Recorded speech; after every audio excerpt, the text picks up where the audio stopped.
There is live Sorry, stream. what was Okay. that?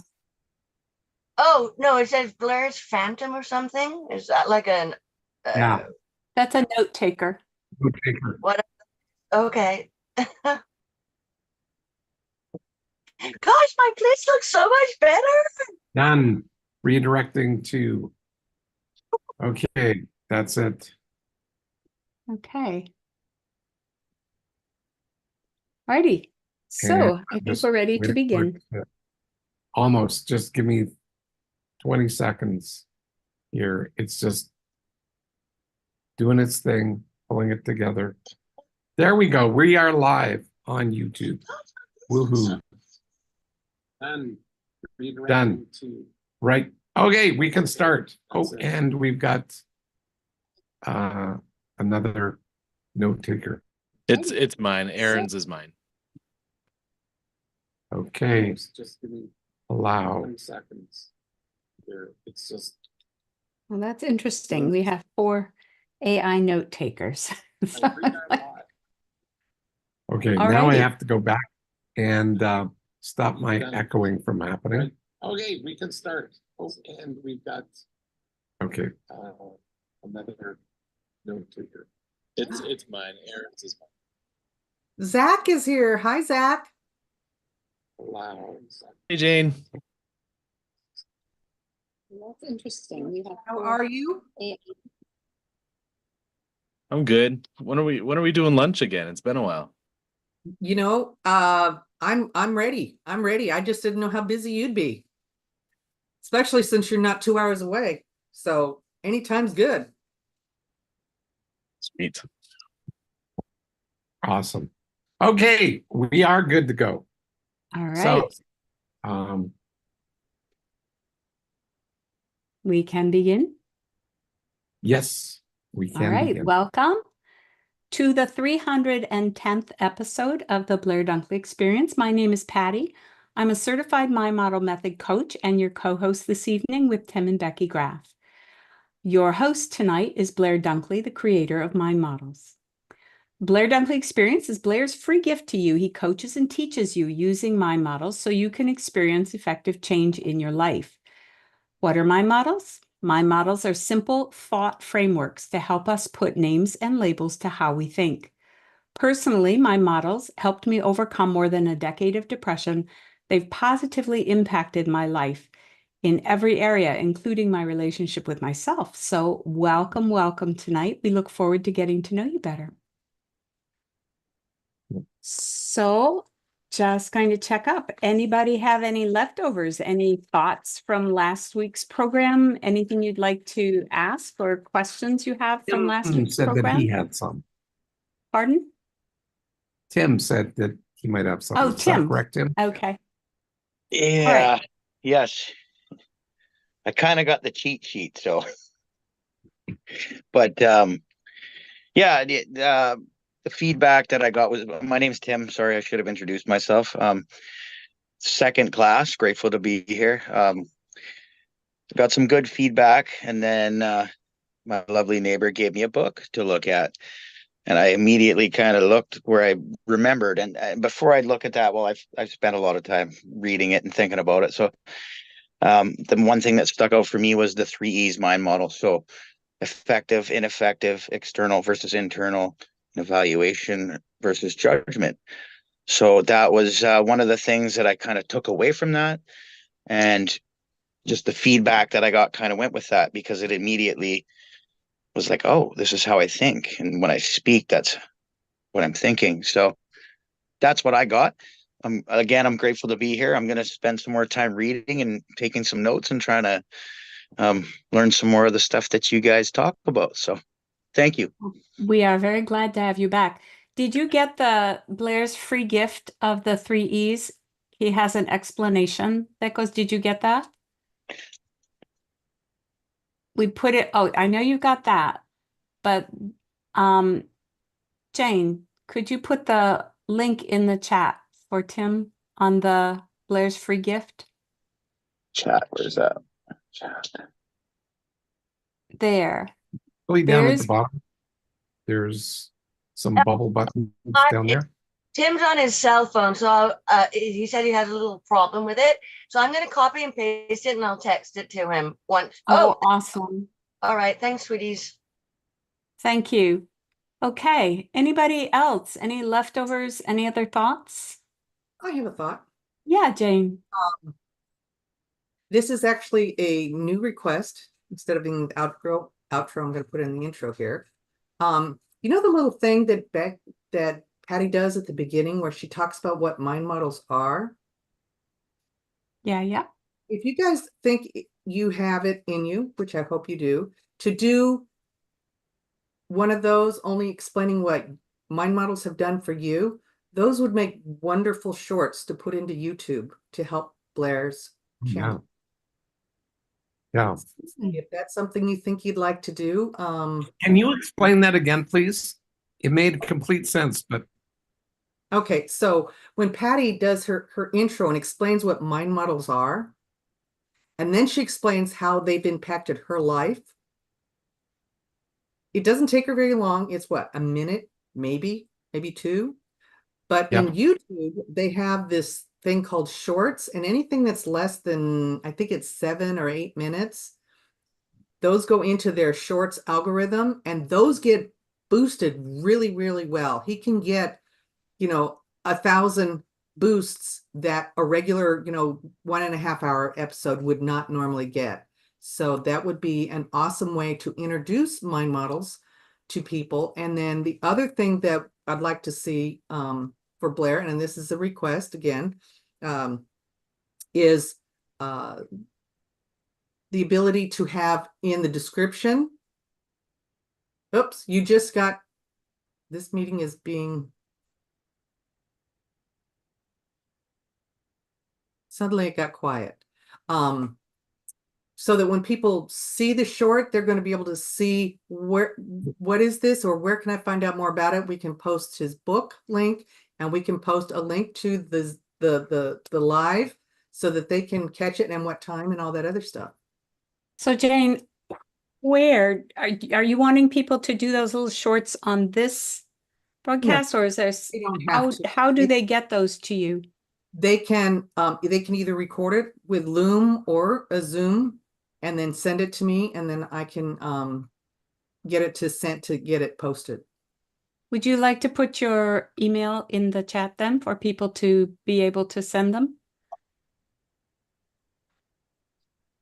Hi, Lise. Welcome, welcome. Glad you're here. Okay, so that is Jane underneath the My Model Mentor gift, and doing a brief short for her to post. She's doing some of the tech things for Blair, and it would really be a help if we could give her this. I think it would be a great thing to be able to boost whatever that really is, doing all the things. So if there are things we can do to do all the things, we want to do them. Just a thought I had, and then I will get with Blair and how to I think it's a great idea. Yeah, and Hey, Reza, yeah, we see. present enough to laugh at me. Thank you. There you are. Welcome. It's also good to have you back. Okay. Anybody else have any leftovers? Jane, I was wondering how your mini stack was working for you. I keep pondering over it. I keep going back to self-other situation, evaluate versus judgment, and Ananpu. I think those are my go-tos. Those are your go-tos. Okay, you got it whittled down. Nice. Well done. Anybody else have thoughts on their personal mini stacks? Okay. Tim, would you like to take the next section and give it a go? Sure, can do that. So, Oh, we should probably introduce we should introduce the topic for the night, which I have not done.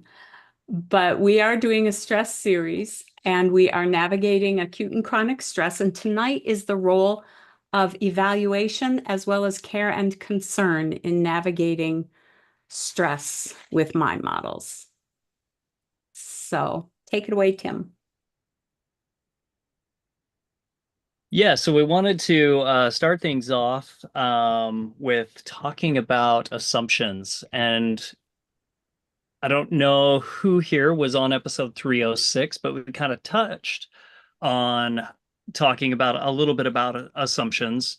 And I'm curious if any of you remember what we talked about on episode 306 with assumptions. Well, 306, the topic for 306 was how we react and respond to stress. So if that's Correct. anybody's memory jogger, Jane, perhaps you could put the list of the series in the chat so that people can take a look, and that might also help them jog memories. But how we react or respond to stress is the episode that Tim is referring to. Mhm. I remember the thunderstorm and, oh no, that was the one later. I remember Becky sharing her hot tub story and what she did to process and get into the moment so that she could step forward, or looking, what you guys call it, something facing forward, and being able to In the present, facing forward. in the present facing forward, thank you, and was able to take a situation that would normally freeze her up, but instead, because she was able to do the evaluation process and whatnot, get into the present, was then able to have a really lovely, wonderful experience with her. I think they were your nieces, and family time. So that was very impactful to me. So that's what I remember. Nice. Well done, Jay. So, Jane, out of curiosity, how do we know when we're making an assumption? Oh, no. I think, well, actually, I'm going to go to, I'm going to relate a story of, am I allowed to relate a story? It was a what? Where there were some assumptions being made about a friend of mine based on her past behaviors as a teenager, in that the things that they were assuming was just bad behavior, and me taking the time to ask specific questions about that time in her life, and finding out that those assumptions are based on, oh, good person, bad person, that were holding her in a reputation, whereas what I learned was she was going through something that nobody else saw. And it helped me learn to, instead of judging them as, good, bad, or indifferent or whatever, but to look at it and say, you know what, I'll bet there's something else.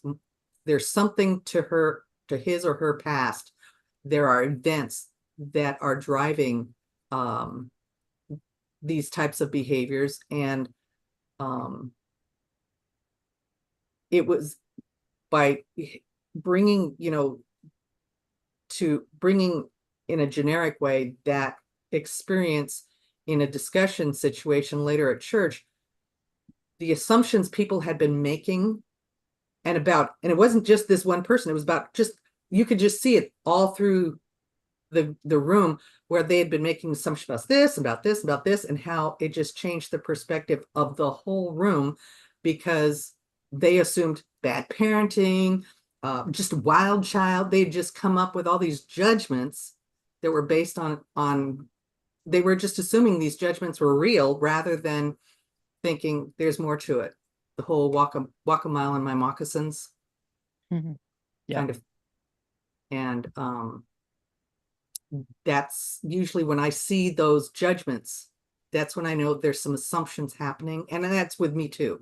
If I suddenly find myself, oh, I am assuming something, and I did, but rather than living with that, I went the next step and asked. And it was, I think that's how I end up stepping forward and helping others realize that they were making assumptions about themselves and not seeking the help that they had, you know, available to them to be able to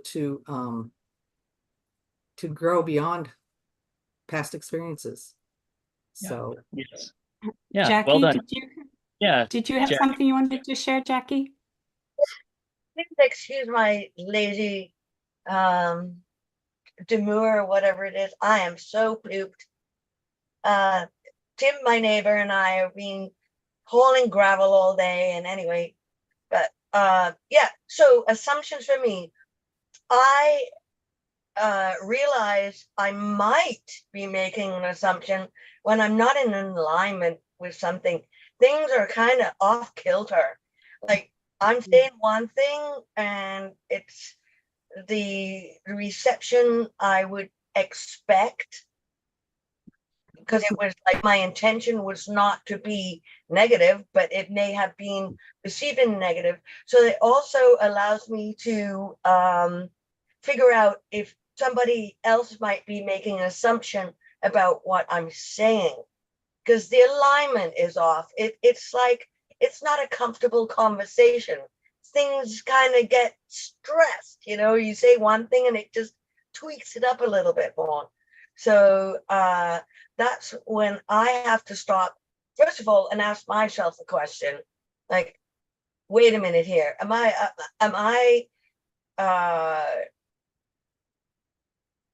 I'm not being curious, is usually, and it's like certainty and what's the other one? Certainty and what's it? Oh, Judgment? no, what's the other? Certainty and Clarity. thank you. I'm in certainty and not clarity, possibly, and so might the other person be in certainty and not seeking clarity, and we're both lodged into our own little places. And in order to get out of that, for one of us to realize, first of all, ask myself, maybe ask a couple of questions of them. So, like for example, like when you say something and you see somebody's upset, that was not my intention. Maybe clarify, hey, you look upset. That was not my intention. How are you right now? Like, so I think if that's what we're going on. Yeah, and well done for bringing that up, Jackie, because that's exactly where we're headed with this, and where we're talking about is first of all, we're talking about identifying assumptions and how we identify those, and then also talking about clarifying those assumptions. And I love what both of you brought up, both Jane and you, Jackie, with, you know, it's really about the mind model, internal versus external here. When we're making assumptions, we are internal, right? And some of the ways that we can identify that we are internal is we start going to those places of, you know, we making up the story in our head and we're telling ourselves things. One of the things that comes up for me a lot is if I'm avoiding something, like if there is something coming up in my day, a conversation with somebody or something that I need to do, and I'm avoiding it and I keep avoiding it, it's usually because I'm making an assumption that it's either going to go a certain way, the conversation or the project that I'm going to work on is, you know, going to turn out bad or not work out or something like that. You know, I'm making these judgments. And the interesting thing is we start telling ourselves these stories. And those stories are actually, we get into the specifics when you start talking about general versus specific. When we're telling ourselves these stories in our own heads, we get very specific about, okay, this is not going to work. You know, this is all the reasons why it's not going to work. And we start making up these things and we're convincing ourselves. We're actually, you know, we're in that past future loop. We're basing things off of the past and a previous experience and bringing that and projecting it into a future. And the only way out of this is to come present, right? And actually test. So, do you mind if I ask No, a question? So I'm go ahead. curious, how many of you guys have experienced something similar? in your own worlds? Well, I know, and Tim, I'm going to call you in on this. Sorry, no, I'm not. One thing that I've noticed with Tim, and you can stop me if you're not comfortable with me sharing this, is that he had assumptions about how somebody should react given their skills, their personal skills at work, and their ability to work and communicate effectively there. However, when you pull it into a personal relationship, it shifts. And so, yes, just want to, and how that might be, well, it's an emotionally loaded way to start a conversation, because you have these expectations or an assumption about how somebody should react, and when they don't, then that's it, game over, end of story. Tim, Yeah, and relate to that? Or, oh, sorry, Becky. no, go ahead, Jackie. Tim? Well, I was just wondering if the other Tim can relate to that, or if anyway. Yeah, I can. So I was just kind of writing some notes. I tried to break down assumption for myself, and I think it's to kind of like be, I guess, more word concentric to it, is an unfounded evaluation. But I feel like assumptions come from experience, values, maybe beliefs. I think those three things would, for me, that's what I got, that I figured would cover why I would come to that thinking or assumption. So, I mean, I do it quite a bit. I'm always relating my experience to how I expect somebody to be, or how they will treat me, or how they will react to something that I do, which obviously is an expectation. So that's kind of where I'm at. That's where my notes end. But yeah, Jackie's right. Awesome. Well done sharing that. So may I ask Zach a question? Go for it, Patty. Have you ever experienced an ineffective result from assuming the best, or a positive assumption? Yes. You've Yeah. never experienced a negative result from those, from Yes, a I have. positive assumption? You have. Okay. Yeah. So I think I'm thinking like, so I guess what I'm getting out of this is we got to keep things external to avoid assumptions, because assumptions are internal. They are made up. We're just making up stories. But that's kind of why what I was doing is I'm like, well, if I'm making this up, I might as well make it a positive instead of a negative. I kind of think of like, everyone does snap judgments. I think everyone also does snap assumptions.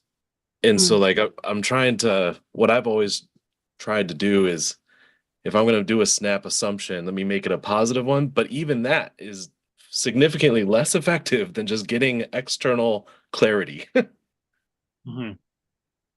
Yeah, if it's like Zach, you're making everything like a positive thing, and you're assuming that is going to be more effective than actually being able to identify a negative or an ineffective assumption. Is that what you're saying? Yeah, I mean, it's more to do, for me, it's more to do with relationships. It's more not even just romantic wise, but it could also be business partners, employees, and those kinds of things. If I assign someone a task with a deadline, and I didn't hear from them, and it's the day of the deadline, I might assume maybe they didn't do it because I didn't hear anything, or I can assume maybe they did do it because I didn't hear anything. Differently.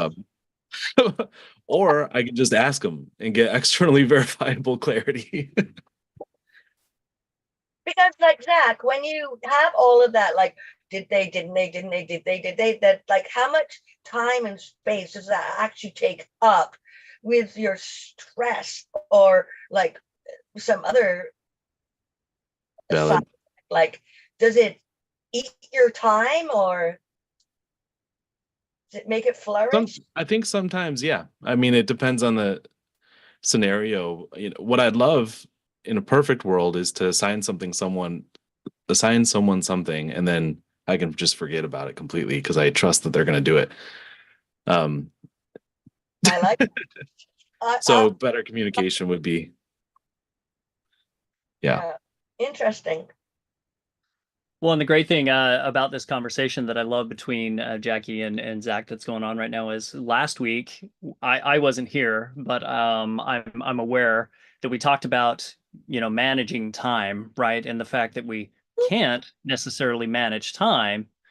It's behaviors, right? It's things that we do. And by getting external, instead of sitting around and stressing out about all these assumptions and staying internal, you know, and because I think about for myself, when I've gone to place where I am making assumptions, I tend to stress out, and I'm making up all these stories again in my head. I'm very internal, and I'm all these what ifs. I spend so much wasted energy and time when if I actually just test, if I externalize, if I ask the question, or if I actually go and just test the thing that I'm making an assumption that it's going to go sideways, if I just actually go test and see, did it go sideways? Did it not go sideways? That right there, I'm doing a behavior that is actually saving me tons of stress, tons of time, and all those things. And so it's really about when you know, I did first of all identifying when we're making assumptions. Am I getting too worked up about this? Am I telling myself stories? How do I know if this is the way I'm thinking it's going to go or not? And that is about clarifying those assumptions and actually taking it outside of ourselves and our thoughts and actually putting it into the outside world and testing it. Test the thing, ask the question. Then you have that external evidence to know how to proceed from there. And then one of the things that we wanted to touch on too is the evaluation, that 3, 2, 1. Could we pin that for just a quick second? Jackie had a comment. Oh yeah, sure. Go ahead, Jackie. Oh gosh, now it seems so inappropriate, but he who worries in advance worries twice. Always Yes. comes to my mind, and it's what I call, and this is going to be rude, mental masturbation. You're just over and over and over and over and over in your head, like it's just like, oh. And when you realize that you're doing that, you can stop. Where am I? What am I doing? Or what's going on? I appreciate that, Jackie, because a lot of what we've been talking about are assumptions with things outside us, right? Yep. And I actually I challenged Tim on this today. I'm like, how many assumptions have you made today? Thousands. But here's the thing. It was interesting because most of the time we're oblivious to it. We're just doing our thing, right? We're not necessarily dialing in and being as intentional with checking in with ourselves. How come this is coming up? What's going on here? Simple things like early morning exercise. I will own it all day long. Okay. I know that I need to. I'm shooting on myself already. But what is it, okay, that is getting me to drag my feet and not get out the door on time and delay the inevitable? 9 times out of 10, it's because there's an assumption that I've made about how it's going to be. It's going to be so cold outside. My legs are already tired. I don't want to do the thing. Okay, so there's an underlying assumption that is creating behaviors that are restricting the actual goals that I want. So when we think about assumptions, sorry, Jackie, what did you say? Well, you're projecting into the future and you're bringing it right into your present and just scaring the flipping shit out of yourself because, like, it's not the experience that you're wanting. Yep. You know, isn't it amazing how that stuff works? It blows my mind every single time I catch myself in it. I'm like, oh goodness, here I am projecting in the future or pulling stuff from the past, projecting that into the future, and I haven't even given it a try yet. That's how come I love failing fast, falling forward. Failing fast, falling forward. Like if I only had those mind models, I would be happy. Is that a mini stack for you, Jackie? Emergency stack. Emergency stack. I like that. Mind model emergency. Gotta get out of this. Not feeling good here. Well, let's try that. Oh, that didn't work. Shift, pivot, all of that type of stuff. Yeah. Well, and that's what that right there is the best way to stay out of assumption, out of and actually testing and then pivoting and moving forward. And into the now where change can occur. Yep. Yep. Yeah, so well done. I Now, like that. if everybody's noticed and recall all of this stuff about assumptions, everybody is, if we simplify this and sort of dumb it down to the simplest piece of information, assumptions are always about gaps. Like we don't have the information, so we make it up. Fill it in. Fill it in. Yep. It's like, absolutely, we don't have it, so we'll just create something and treat it as though it's real most of the time, unless we're aware that we're having an assumption. I mean, the sun may have set wherever you are in the world, but it's still up here, but the sunlight still, we don't know if the sun is still there or not, because it takes 8 minutes for the sunlight to get from the sun to Earth. So it's an assumption that the sun is still there, but it's a functional assumption. So we have some assumptions that are functional and some that are dysfunctional. And so we have to use them to get through. So some assumptions are pretty safe bets, as it were, and others not so much. And the ones that Jackie was talking about are the not so much ones. I'm done. Thank you, Blair. So Tim, do you want to go back to your evaluation that I interrupted? Oh, I'm glad you caught that Jackie had a comment. I missed that one. So thank you for pausing me, Patty. No, I was just going to go to one of the best ways when we bring it external, when we actually, as Jackie mentioned, when we actually fail fast falling forward and we actually test it and put it out there into the world, then we actually have that external evidence. We get to see, did this work? Did it not work? Then we have something, a data point to go off of. And that is where one of the best and one of the other mind models that comes into this potentially, or does at least for me, is evaluation. And go back to that 3, 2, 1. 3 things that worked, 2 things that didn't, and 1 that we might be able to do differently next time. Or more simply, if it works for you, you don't have to exactly stick to the 3, 2, 1. It's just a recommendation, but it's one thing that worked, one thing that we might do differently. And if we keep that evaluation in our minds, like this morning, for a quick example, Becky asked me, and I hadn't even thought about it, but I got up this morning and went out for a run with my dog, and I was making the assumption that it was just going to be a mess.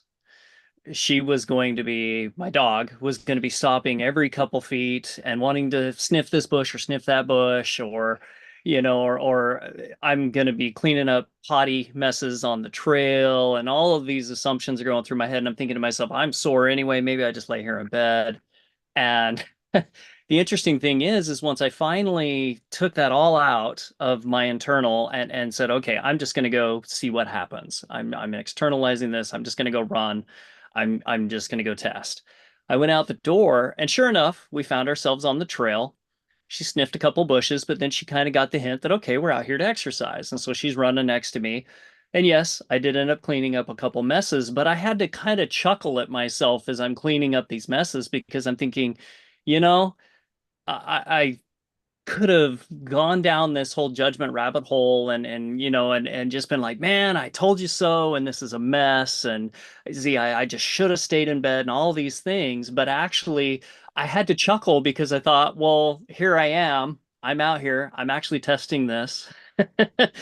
Here I am cleaning up a mess. Well, what am I going to do? Well, I'm going to clean it up and I'm going to keep going. Tossed it in the trash and I just kept going. And so I even just the awareness of, testing assumptions, noticing when I'm in an assumption, when I'm clarifying, I'm out here testing, like all of these things going through my head, at least I had to chuckle because at least I'm aware and I'm moving forward and I was able to pivot and move from that. So I was able to ask myself, okay, well, what worked about this? What might I do differently tomorrow? And move forward. And that is the great thing about knowing these mind models and evaluating often. But we can't evaluate if we don't actually take it outside of ourselves and externalize and have something, a data point to actually evaluate. Yeah. Jackie, did you have something you wanted to add? I am so happy you chuckled at yourself, because last week I mentioned that when I realized that I had been either making an assumption or anything, and then I found myself like, oh my goodness, there's another one that I need to work on, that I chuckled with myself rather than going, oh shit, oh no, I here I am, I'm no good, I didn't like get that, and how come I'm only getting it now? But now I'm like you, I chuckle at it. It's like, oh, there it is. And it makes it so much easier to like move on through that process and less stress. Yes. Definitely less stress. Yeah. Brent, can I ask you a question? So do you use Sure. evaluation?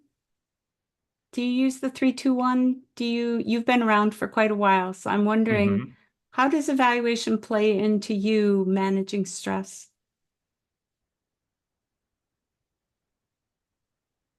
Well, say it makes it much simpler. It almost like takes the stress away from the situation. You're externalizing and looking at external data, information, inputs on what did work or what did work, what didn't work, what might I do different.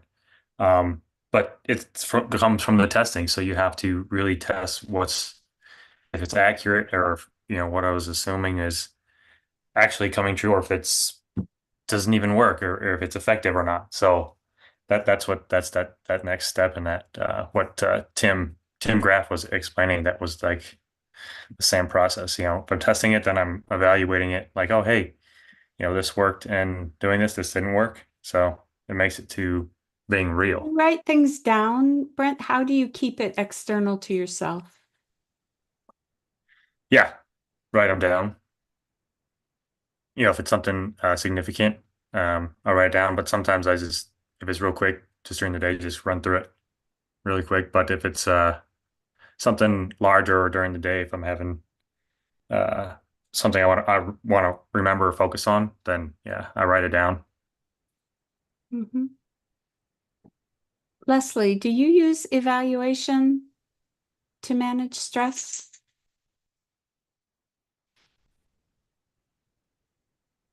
Yes, I've learned to do that.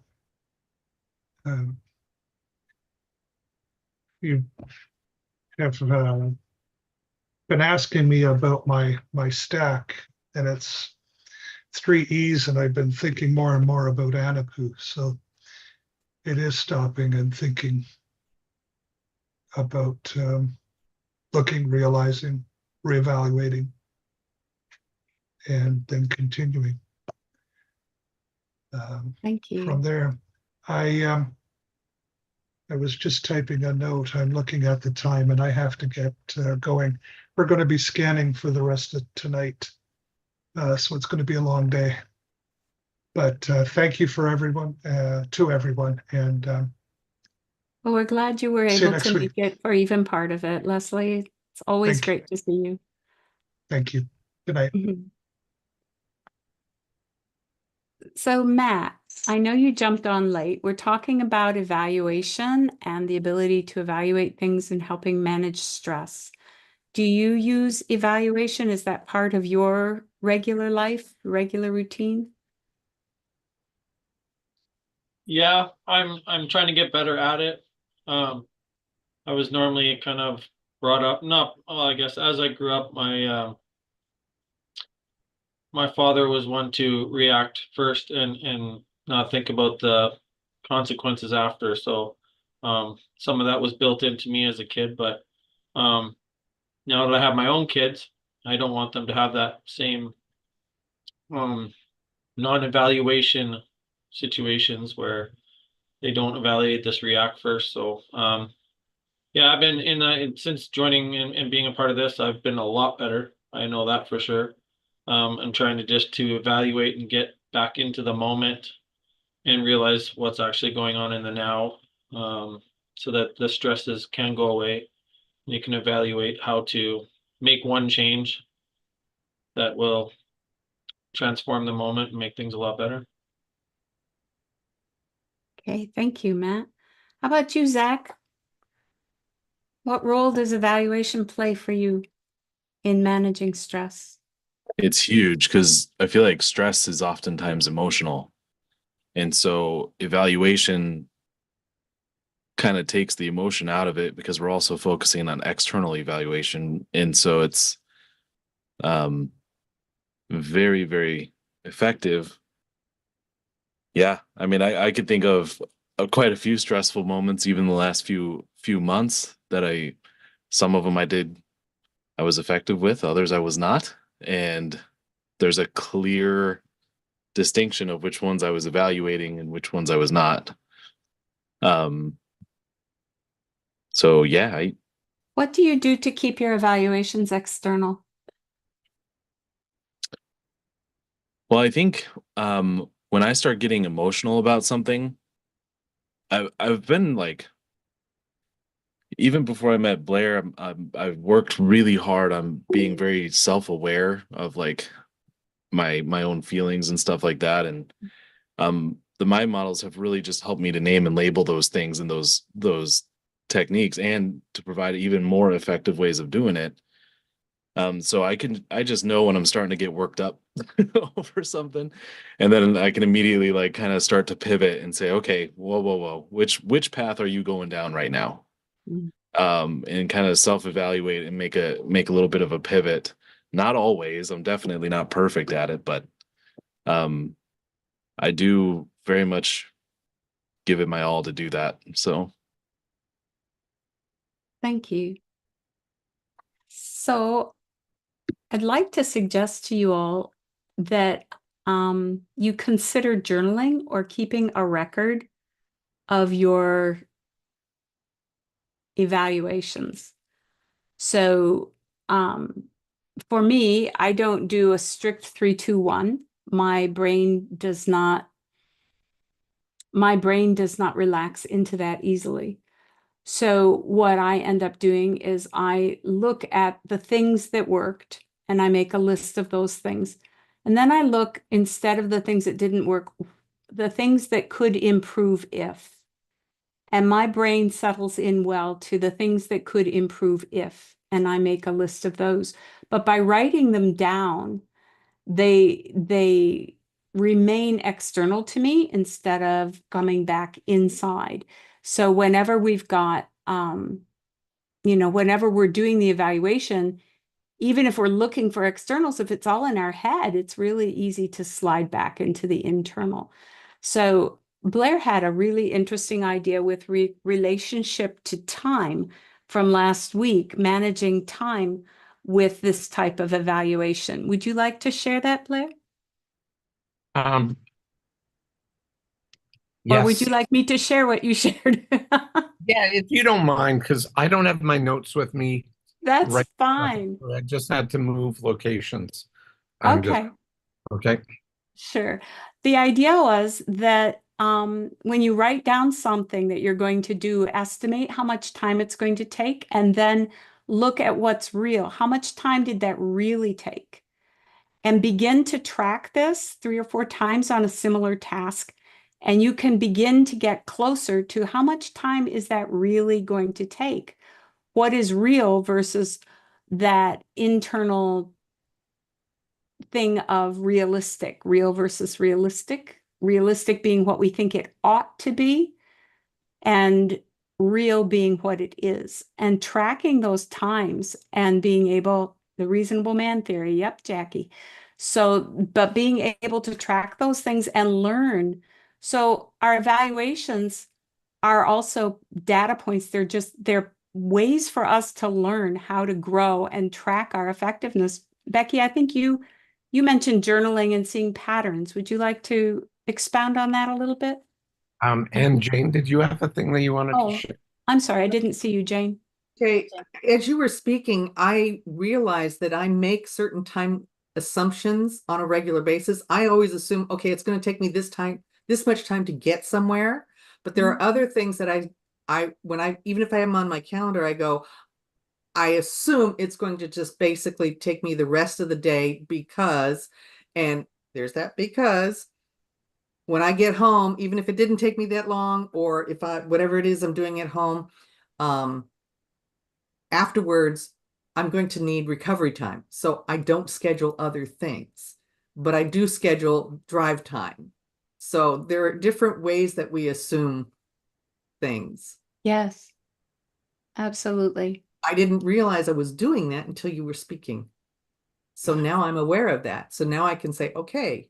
Now you can notice it. Well, now should I actually put that into my time management schedule and then go back and track it and see, did it really? Because, I mean, one of the things as we get older, we also have to take into consideration that it may or may not take longer to do, but it may take longer to recover afterwards. That's a point. When I used to think, oh, I'm going to go hit the grocery store, and of course, in our area, having to hit 2 or 3 different grocery stores to get what we really need for the family, that's an all-day thing. And when I'm done, I'm tired. But before, I never put that into my schedule because I assumed, okay, once I hit the front door of Walmart, it's going to take me about an hour to get through the whole store. Well, that's not necessarily the case because I forgot to put in getting back home, putting all those groceries away. And so those were the assumptions I was not taking into consideration, or whatever. So it's just that whole time management thing. I never thought of it that way. Thank you. Interesting. Becky, would you like to share about looking for patterns with those evaluations and how those affect your planning? Yeah, so externalization, specifically written like Patty's recommending, I would highlight and double down on in multiple areas. So Jane, you're talking about like household duties, right? We make assumptions, we get stressed out, we're not actually being reasonable about the time or like paying attention to it. But when we start to track things, we can start to see patterns. So, simple things like, I'm going to use your analogy, Jane, going to the store, right? Going to Walmart, it's going to take me at least an hour. Need to factor in, bookends of travel time for that. Like it starts to expand. Even on days of the week in which you go and do certain tasks, you might start to see different patterns as far as, what time it takes or what things you might need to thin slice or shift in your schedule to be more efficient.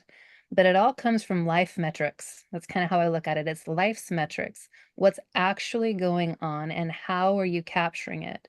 Are you capturing it in your calendar when you have task lists to do?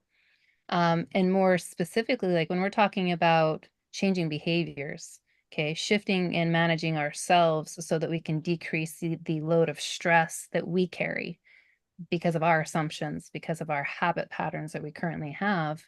When we can journal and externalize and use the 3-2-1 method, it makes it significantly easier to be able to reflect on our growth because we have data. Monday, right? What worked about Monday? What happened specifically that worked? Okay, it could be in personal, it could be in business, it could be in family, it could be within yourself. Each area has an opportunity for you to look at and find the thing that worked and start to track that. So on Friday, we're like, my week was just crap and everything blew up and nothing was working. You can actually flip back and be like, actually, Monday and Tuesday and Wednesday and Thursday, there were these things that worked, and over time it will be interesting. I personally experienced this, and I'm curious for you guys, if you choose to test this out, what things you start to see trend that work about what you're doing. Am I becoming more and more effective with my relationship with my husband? Am I being more effective in the way in which I interact with my schedule? You're going to start to see that because you have metrics. But the only way we can see that is if we're paying attention and we choose to be intentional about noticing what worked about today. I was aware that I made an assumption, and before I snapped, I took 3 deep breaths and I did something about it. Me running. I didn't have issues with that this morning. That was not my assumption. Okay, so being able to capture data in your life gives you metrics that you can then evaluate. And anytime you're developing new habit patterns, there's going to be peaks and valleys. I think, Blair, you talked about it, like it's up and down, but are you trending? Right? Are you trending? You can't see the trend if you're not capturing it some way external to yourself. Otherwise, it's just in your head, and it seems to be, or it felt like, which are all important components, but it's not what is. So I'm curious, I just shared a little bit. What specifically stood out to you, Brent? I'm going to call on you because you're looking pensive. If you don't mind sharing. Stood out. I'm sorry.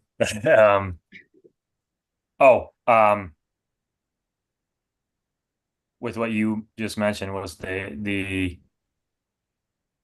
externalizing and writing down something and journaling. You can see patterns if you go back and evaluate days, and so you can see if you're where you're improving, or if things are consistent in areas of your life that you may not be aware of in the individual days or moments that you're thinking of or focusing on. You can see it, you can find patterns and see what's working. And then when it's like that, you can then make adjustments to as well. You know, if something isn't quite as effective, or if you would like to make an adjustment somewhere, you can see that and do that. So it's much highly effective to write it down and have that data there. And how might that, or has it impacted your stress level when you've done that? Oh, it's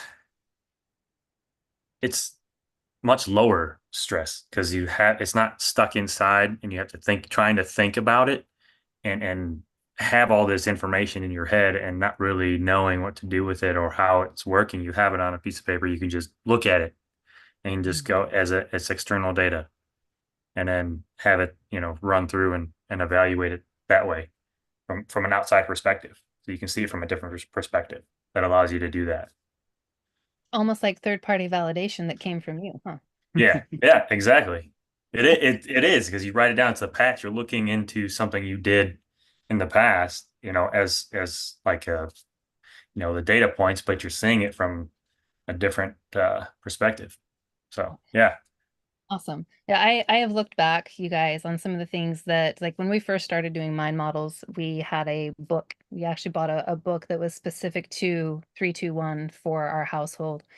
And I don't think I've shared this with you, Blair, but we looked back on it probably, I don't know, year and a half in.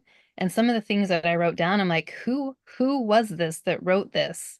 Like, have you ever experienced that? If you've written something else and you go back and you read it, like, that came from me, that like, that was my thought process about it. And also on those times where you're feeling extra stressed or down about something, to be able to go back and get that external evidence that, you are doing things well. Today may have been a crap day. And I love, Jackie, that you put in here, counting gratitude, right?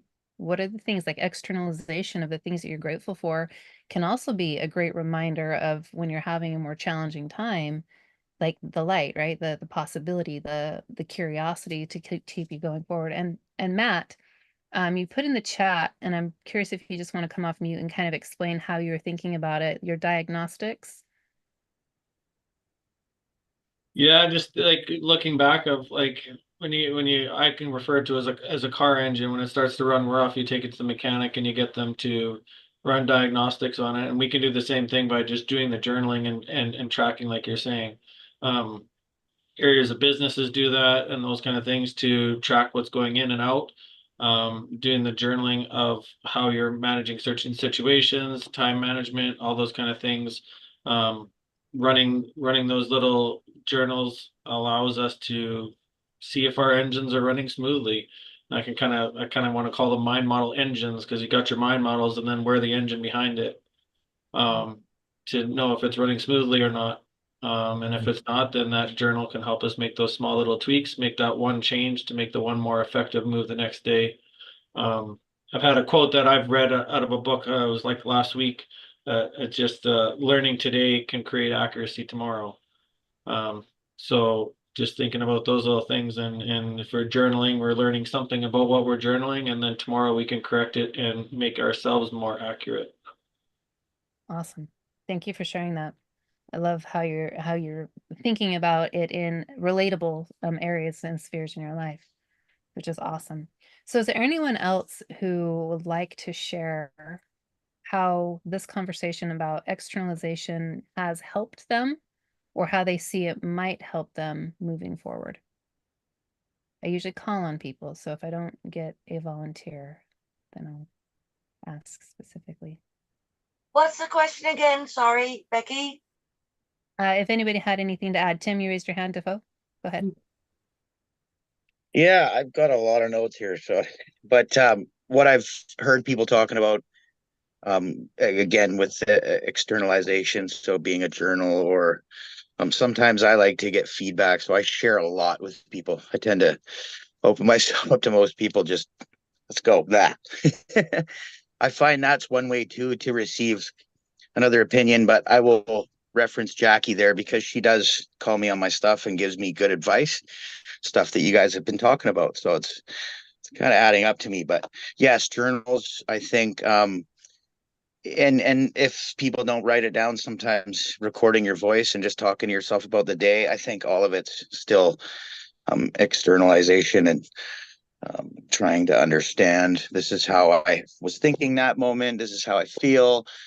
And I don't understand a lot of the stuff that you guys, the mind model, things like that you guys are putting out, but it's the same kind of definition, but different words, I guess, in a sense. So it's really cool. I'm really happy with what I'm hearing tonight, and it's helping me develop a plan. So I've been writing down this whole thing that's kind of confusing now, but this is my externalization. I am hearing what you guys are saying and putting it down so I can go back on it and say, okay, this is something I should look at, something I should think about. Might. Tim, remember Okay, that? yes, you're right. Might, you're right. I might look at that. I might. I'm going to look at it. Well, that's one thing. Yeah. But yeah, that's kind of what I had to say. I really enjoy everybody's different kind of perspective on things that are being said. And this is great. Thank you. Thank you for sharing, Tim. Appreciate that. I want to show you guys something. This is what I've been working on. You remember since the buddy thing? Oh, no, it's up here. The buddy thing with Jane.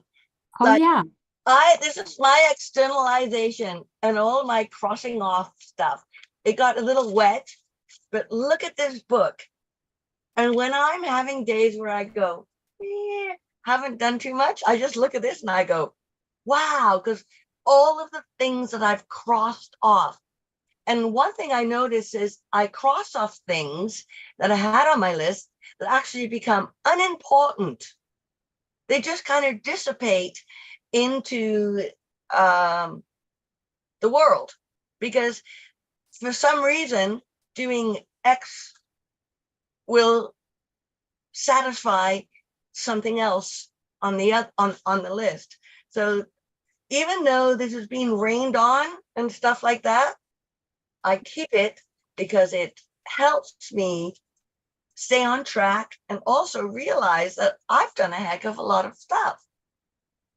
But if I look at it in a time sense of what have I done today, it doesn't really add up to much. But when I look at what I've been doing, it adds up to a lot. And that gives me a much better sense of self, and also of oh,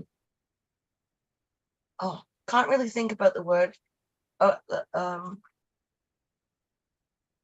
Comfortability in a way. That's not really a feeling, but just a relief. You know what I mean? Like a relief. And thanks, Jane. Thank you. Anyway, we talked a little bit last week about possibly getting some buddies within here. We don't need to discuss it now, but I certainly think it might be a discussion to have on an ongoing discussion. To connect people up like you and Jane and see if people want to test productivity that way. Accountability, and for me, sometimes it was just like I was trying to do my taxes and I'm like on the phone, oh my God, I'm pacing, I'm having these anxious movements, I'm feeling stressed, I'm dry heaving, and I know it's not because of here right now. I know it's because I'm pulling my past and putting my future and overwhelming in myself, and just being able to say that and just say, okay, I'm gonna do it. It really helped. It really, really did. But I need an accountability buddy. I don't have anybody else but myself to be accountable for, which I probably should work on that, but never mind, we're getting there.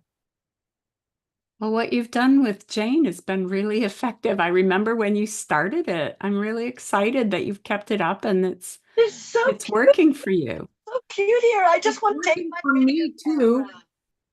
I haven't been reporting in all the time, but it's working for me. I'm doing the things that I said I was going to do. And part of that is not just checking up with Jackie and saying, hey, what's going on? How's it going?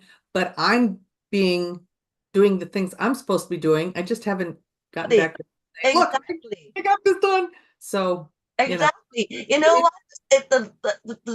The bottom line for me is, if we're doing it, it's good. Doesn't mean you need to check in. You know what I mean? You're just doing it. That's the whole point of the situation, is just doing it. If you don't do it, it doesn't count, right? Right. And having that, like, I should probably check in with Jane, and well, maybe I'll do a few things first before I check in with her. I mean, I know that's so you have something to say, so you have something to show. Well, I kind of do want to add something though. Accountability is both people, so we all have an obligation to that if we're in that type of relationship. That's a two-way street. Don't understand. Right. Yeah. So just for time's sake, any other comments before we begin a wrap up? Blair, you say your battery is dying. You want to give us your wrap up so that you can bow out if you need to? Sure. I think my cameras, I'll try to click it and get back. Oh yeah. Okay. I got it back going again. It was frozen there for a bit. Okay. So anyway, so my first of all, I got to give you guys kudos here, Patty, Tim, Becky. Good job on managing this. You guys did up the lesson plan, put it together, are executing so really well. Really well done. So for me, sitting back watching everything, I thought this was a solid 9 tonight. Engaging, getting people involved and everything else. And Tim, I really like Tim Defoe. I really like your engagement here. Date or second week of being on here, so really well done.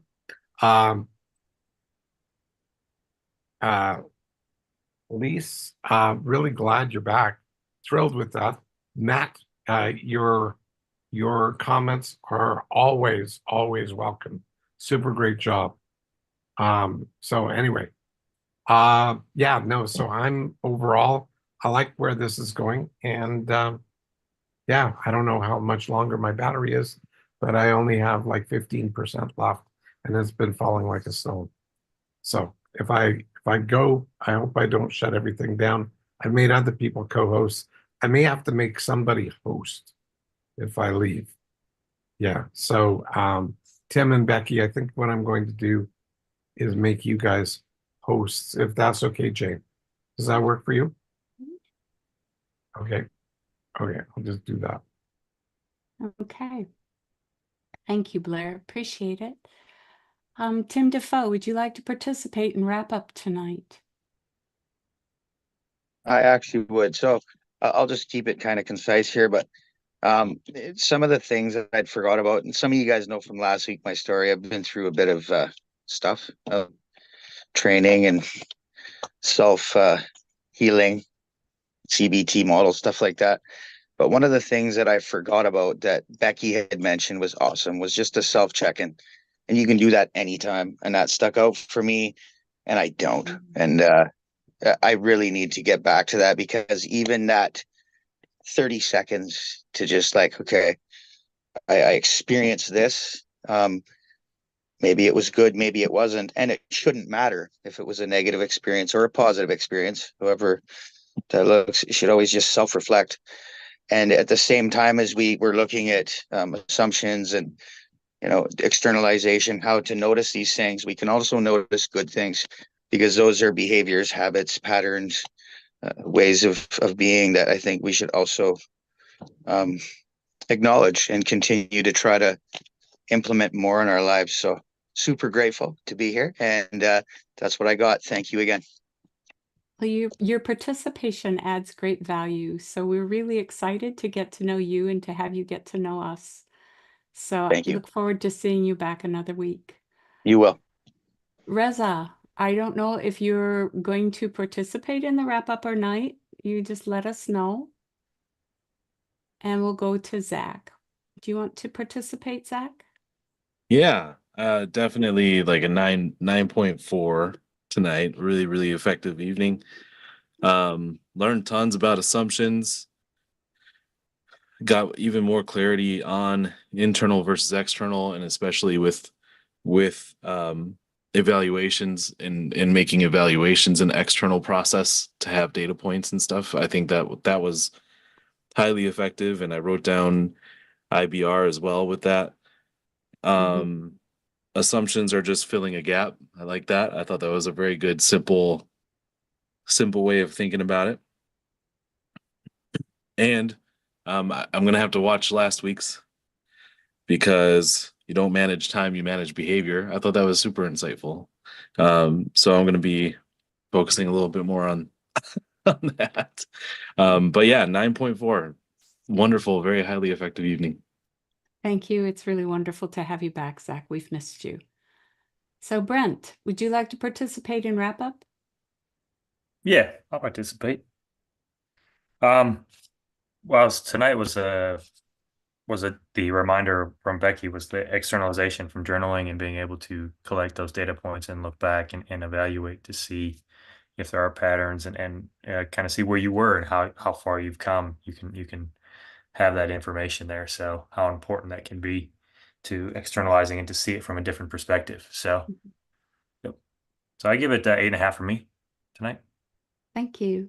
Lise, would you like to participate in the wrap up tonight?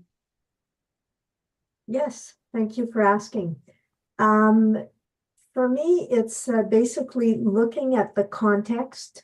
There might be an event happening, and for the other people there, I don't know what's going on in their lives at the moment, and they may not know what's going on in mine. So it's to remember to take a step back, to have an objective view, and instead of being in like subjective is like going through all these emotions. And sometimes perhaps I need to take a breather and just say, okay, just come back to the present moment. And I really appreciate the checklist and the terms that were brought out tonight. It's something that is helping me to clarify how I'm expressing myself, because sometimes I may not have the proper words. My intention might be good, but it comes out all, you know, zigzag. So it's more sometimes just to take a step back, breathe, and just acknowledge that somebody else may not have it, may not be having the best date ever, and just when they're ready, they may want to share that, and it's okay if they're not. Thank you. Okay. Thank you, Lise. Shannon, I don't know. Oh, there you go. I was just going to say, if you're going to put something in the chat, Shannon says, 8, thanks everyone noodling on how to choose which data is effective to record and how I might make external evaluations work with my new these days. Okay, thanks, Shannon. Matt, would you like to participate in the wrap up tonight? Yeah, you bet. Coming in halfway through, but this last half hour for me was super powerful. Being able to come in and when I can put things into the chat and give how I can see what you guys are talking about through my mind, shows the impact that this call is doing. I'm able to relate it to my own personal things going on, or able to relate it to things that make sense for me. So that's where it becomes super powerful. So I really like that. Just being able to take everything in and do better at managing stress, managing the time, managing everything that's in there, and just being quicker to respond through all these little exercises and mind models and stuff to get to the now faster, get to the present, and actually just take control back instead of let it take control of me. Still getting better at it. I still got a lot of work to do. And we're always growing. Like I said, learning today creates accuracy tomorrow. So I'm really trying to work on that. And then I just learned reading another book too. I just learned something, and I got to start implementing it. It made me think about it again that I read it. I think it was this morning I was listening to it in an audiobook. Is even just when you wake up in the morning and you're about to get out of bed, before you actually even roll out of bed, just taking 5 massive deep breaths. And it just allows you to take in more oxygen before you even start the day. And it allows you to think straighter, cleaner, clearer, and you can start the day on the right foot as soon as you put your feet on the ground. So this helped me remember another little step. And then all I can say is just seeing there's a few new people on here. Seeing how Tim's come in 2 weeks here and how he's smiling, he's doing all these things, he's been able to give input. I think again, I've always talked about how this call empowers people. He's shown us in 2 weeks what this already does too. So I think it's super cool. And I thank you all again for everything. And it's nice seeing Zach back.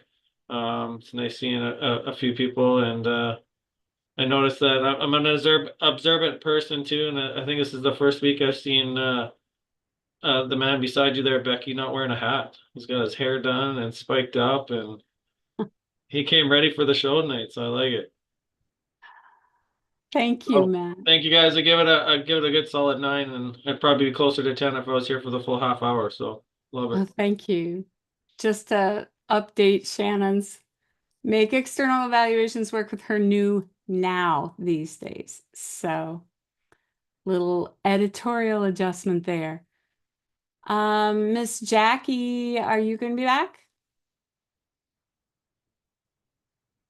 Going once? Going twice?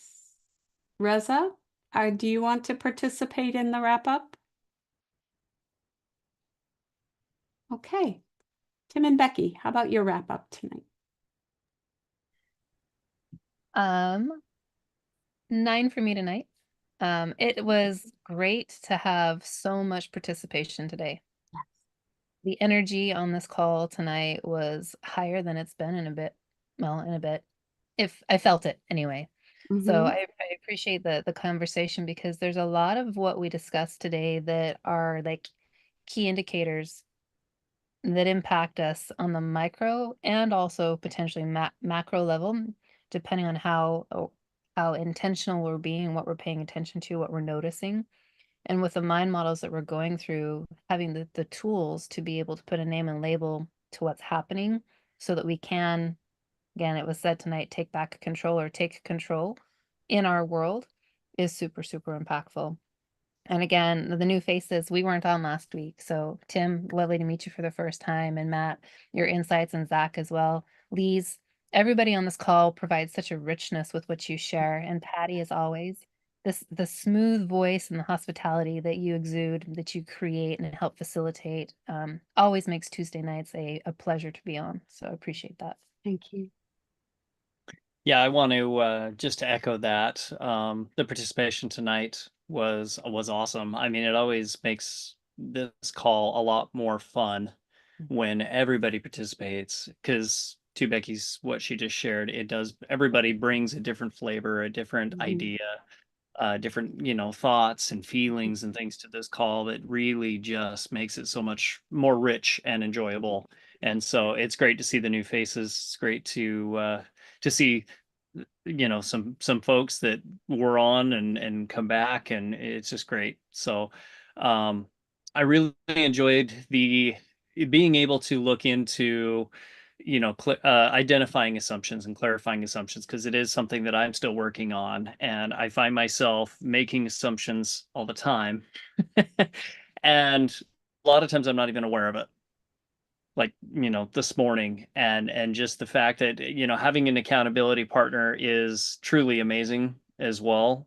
Having somebody else to that understands the mind models, that is working through it as well, just to kind of help hold my feet, if you will, to the fire, kind of ask those questions every now and then that get the gears turning and the curiosity. So to Jackie's point earlier about the accountability partners and stuff, if you can have somebody who understands, the mind models, if you have somebody, that you can bring into this call, highly recommend it, because it is a lot more fun when you actually have somebody to bounce things off of outside of just this Tuesday night call, and to ask those questions, and to have you kind of just have somebody to think with. It's so awesome. So I'm grateful for my wife and her calling me on my crap a lot of times, even though it's uncomfortable every now and then. I learn. So I'm grateful for the externalized. Yeah, thanks for the thumbs up, Jackie's Jackie. clapping. So yeah, it was a 9 for me, and I really enjoyed tonight. Thank you. Jackie, would you like to participate and wrap up tonight? I'm dying to. I'm dying. Okay. All right. So for me, it's a 7 out of 10. I am totally enjoying the interaction that we're all having with each other. One of the things that I took for myself, and not sure if it will resonate with anyone else, is that my name and labels of myself drive my behaviors and my personal assumptions about myself and other people. So my assumptions, or my beliefs, I guess you can mix them all in with that, they drive how I behave.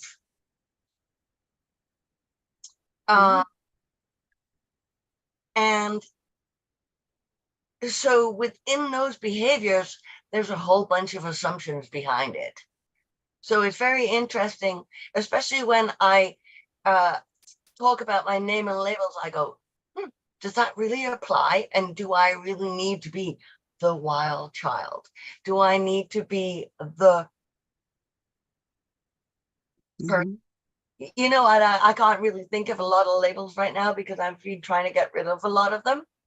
But well, we don't want you to recall them for us, especially if you're shedding. I do remember with Tim and Becky when we were in mind model training, and then we were letting go of all of our labels. I don't know if you remember that exercise. Now my challenge is to find some new labels. Anyway, thank you very much, everybody. You are very welcome. Oh, so I must say one more thing. Yes. Tim's partner is hovering around in the background. Don't show her. Hi, JJ. I'm really hoping that these guys can use these skills. I mean, they're both fabulous. Good night. Okay, thanks, Jackie. I love it, Jackie. And actually, Tim, that is powerful, man. If you got somebody there who that's one of the quickest ways to learn these skills. And welcome, JJ. And welcome. Yep. Absolutely. Well, I will give you mine. This talk about assumptions and how it relates to story. I had a big one over the weekend where I had a project I gave maybe an hour expectation to that took the entire day.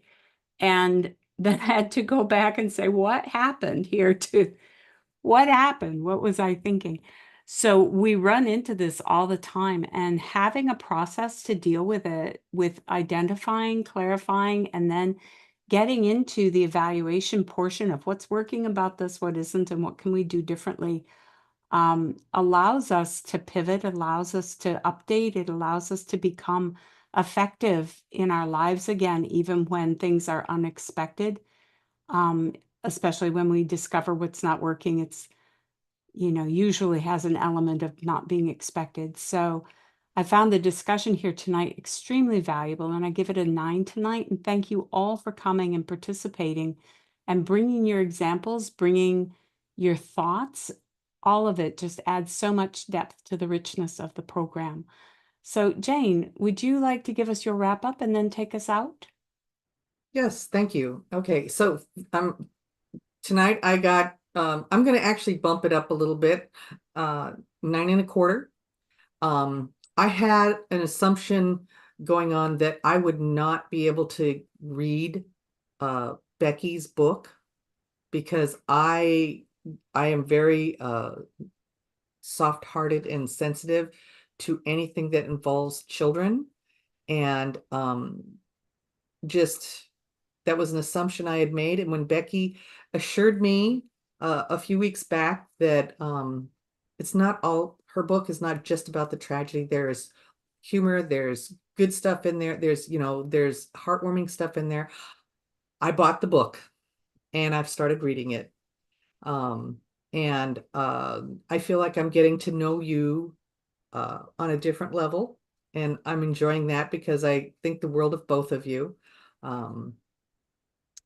And so it's given me a different perspective too of Tim in his role, because I didn't think about it. I just I was so focused in on mom and and dad was because men in general think they have to be the protector and what he went through, but I didn't think of it from the other parts of his personality. So I am enjoying the book, but it was all based on an assumption that I've carried for a long, long time about anything that happening to children, because I just break up.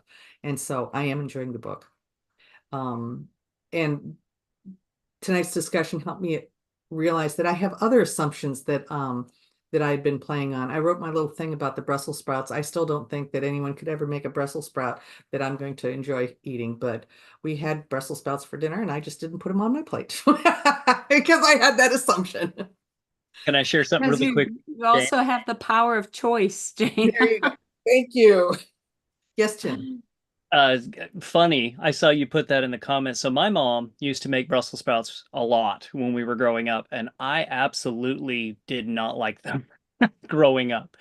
But now they are absolutely one of my favorites. So, and it's a lot to do with the way they're prepared, but it is interesting how we change as we age, as we're different people all the time. And so anyway, I thought I had a chuckle when you put that in the comments, because I used to feel the same way about Brussels sprouts, but now I love them. Well, thank you. I'm told that since I happen to like sauerkraut, that I might like Brussels sprouts, but I have yet to find a Brussels sprout that I was enthusiastic about trying. Maybe Blair and his wonderful culinary arts might have a change that I could take a look at. Anyway, thank you again, everybody, for coming. Again, if you have the time, on doing a little short, defining the mind model, what mind models are, just like Patty does, and then going in how it's impacted your life. Would love to see those. Would love to be able to post those in his YouTube channel. If you get a chance to go by the channel and do the like and make a comment. I know that, an hour and a half is long to watch an entire episode over again, but I've actually done it recently. He doesn't have a lot of episodes up yet on the new on his new channel, but making a comment is very helpful. And of course, doing the likes. We're slowly trying to do some more stuff with this stuff, and hopefully I'll get a chance to have access to the channel, because then we can start getting a lot more things happening with it. But and again, end of the week is usually when I get the Facebook one back up. Patty, next week, Yes, ma'am. when I show up, if before we start the episode, if you'll remind me to put up a background, I think what I'm going to do is I'm going to start doing the episode title in my background, so that when somebody sees the episode posted in Facebook, they're going to know the topic, because the That would be description's really on helpful. created. And I think that Yes. might get some more interest of people who are not familiar with what we're doing here. Yes. And also I going really like that idea. I think that's a great idea to try. Yeah, and then also going back and looking at episodes, we'd be able to see any one of us, we want to go back and see it. I was speaking to someone and they says, yeah, I saw that one, and it was a few weeks ago, and I don't remember what the subject was about. And I had to go back and kind of look it up based on the date that they think that it was at.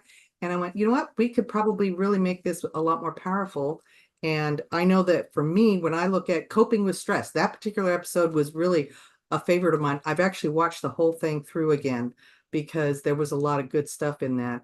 And then for any of the rest of us that want to go back and see an episode, it would be helpful, going, oh man, I missed it because that was the night that Johnny was at his, had his band recital or whatever. Right. You'd be able to say that was the one that I missed. And then, we'll go from there. So, love the BD. I like it, I Jane. love your Thank you. background, Matt. Played through that several times. It's a Star Wars thing. I was So wondering, it looks like a giant set of binoculars, but I think it's probably a robot. it's a droid. A There's- droid. It's Okay. Johnny 5. It's from Ah. the movie Johnny 5. Okay. Not binoculars. Got it. Okay, anyway, thank you everybody for coming. I hope Blair is gonna have a better day tomorrow. Keep them in your prayers too, if you're into that kind of thing, because a little extra boost from above would also be nice. And thanks everybody for coming. We'll see you all next week, eh? Thank you so much, Jane. You all take care, and we'll catch you next week. Bye-bye.